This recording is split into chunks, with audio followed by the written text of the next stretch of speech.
Do you believe that people resist change? Maybe you've even believed this about yourself, that you are resistant to change.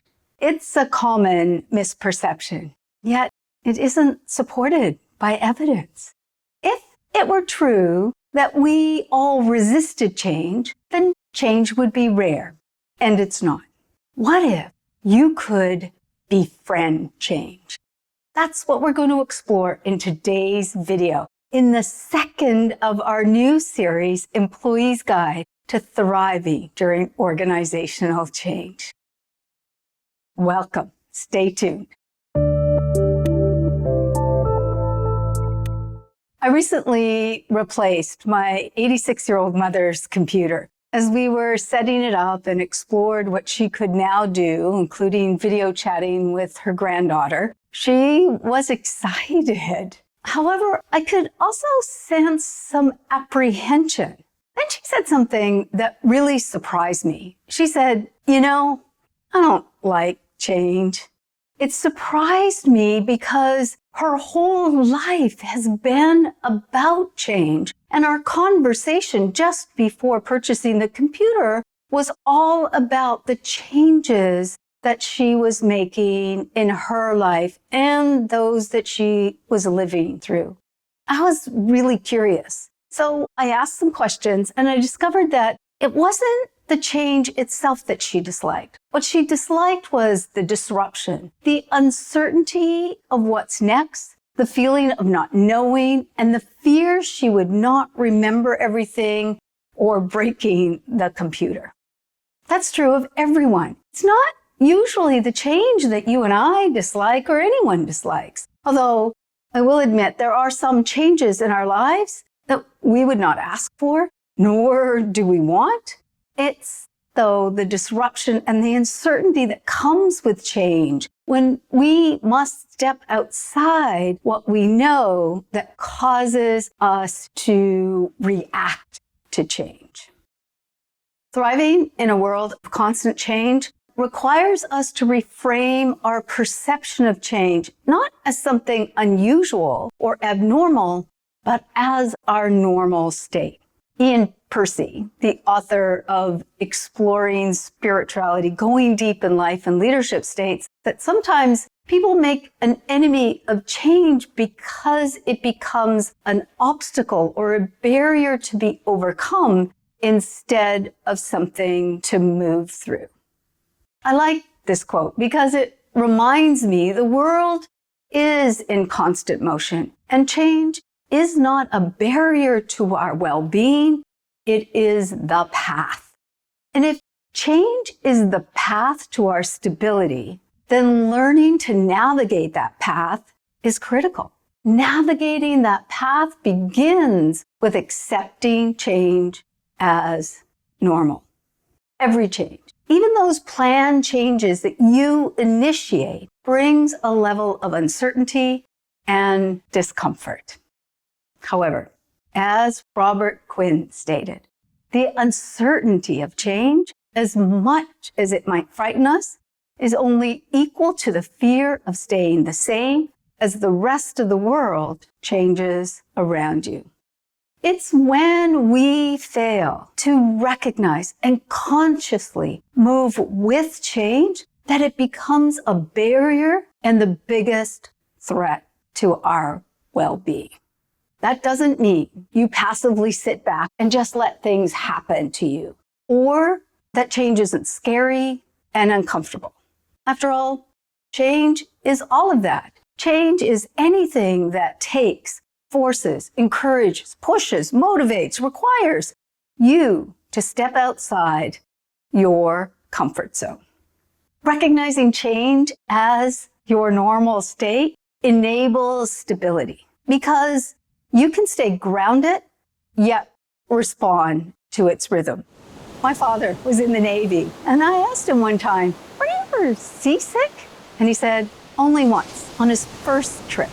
Then he learned to move with the roll of the ship. He would adjust his body, stance, and movements until he rarely felt the rolling of the sea.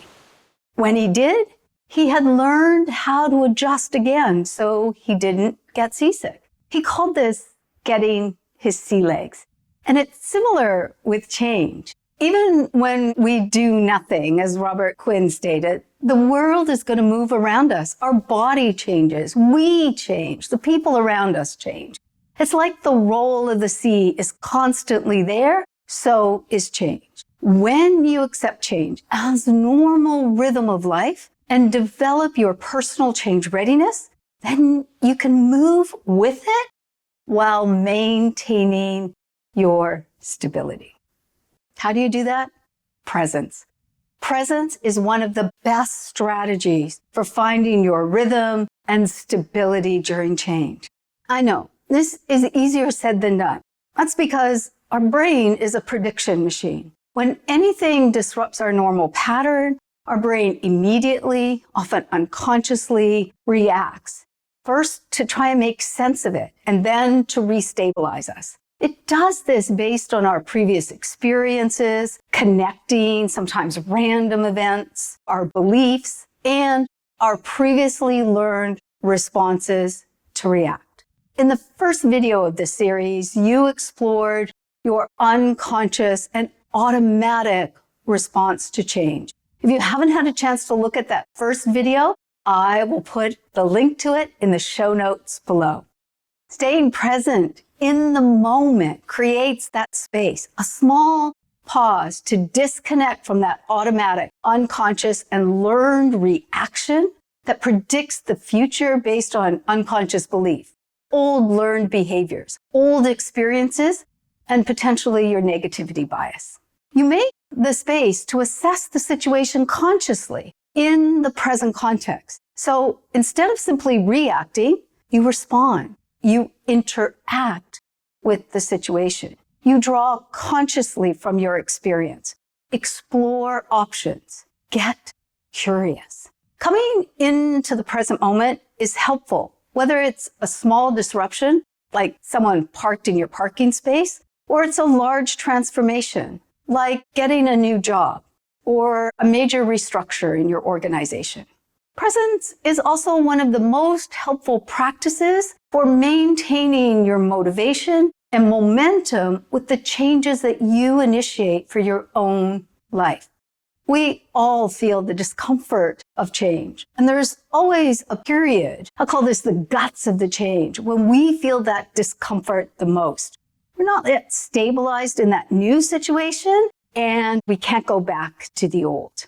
It's in this period, that gutsy period, in an effort to reduce the discomfort, our automatic and unconscious brain steps in and looks to pull you back to your comfort zone. I've done a previous video on this, and I'll post it in the show notes below. Pausing, coming into the present. You can activate your executive center to assess more accurately what's happening, identify a strategy or action to keep you moving toward living your intended outcome story. That's the power of normalizing change and using it to tap into your natural capability for adapting and adopting new activities to thrive during constant change. I hope you found this video helpful. If you did, remember to hit that like button. And if you haven't already, now would be the perfect time to hit that subscribe button, and you'll be notified when video number 3 of the series comes out, The Hidden Energy for Creating Healthy and Sustainable Organizational Change. Bye for now.